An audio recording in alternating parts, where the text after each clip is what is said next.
And this is really where some organizations start distinguishing themselves from one another. In fact, I would probably say it like this first. You've got the idea. The idea is the what. That's the mission.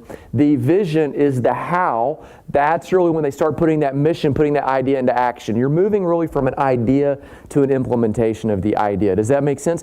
And when you start implementing an idea, that's where it's going to look different for every single guy in the room, every single company that's out there, every organization, every nonprofit, even every churches. And so, like, maybe this is the way you could think of it. You're moving from kind of the idea, the light bulb, to the cogwheel, the action, the implementation, or different way to look at it, you're moving really from the head, where you think about these things, moving to the hands, where you do these things. Does that make sense to you?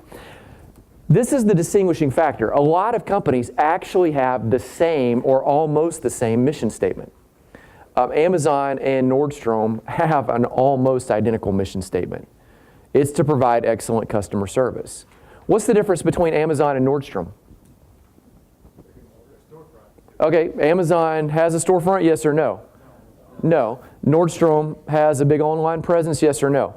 No. One of these is chosen to live out. They've chosen the how, the vision of this. How Amazon does the mission statement of excellent customer service is they do that through the online world. They'll sell you things and they'll ship it to you Prime, free, or buy a membership. And it's totally a different strategy. It's completely different. But that mission statement's exactly the same.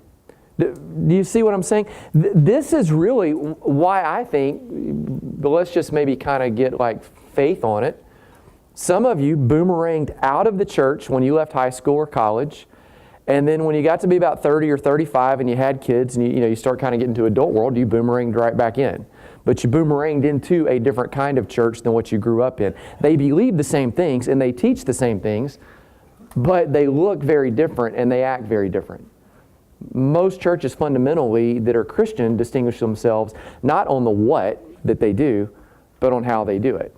So some of you go to churches that believe the same things from guys that are on the opposite side of the room, but the difference is you think that the church should have this kind of music and do Sunday school, and some of you think, well, no, it should do small groups and do certain kinds of music and meet at other places, and some of you think it should meet with stained glass, and some of you think, well, it could meet in a barn if we want to, right? It's the same what, it really is, but the implementation of that, the how, is radically different. And this is where some of these dreams, some of these goals are going to start distinguishing you from other guys inside the room. It's not just the idea, it's the implementation of the idea. And that implementation idea is going to be very different for some of you.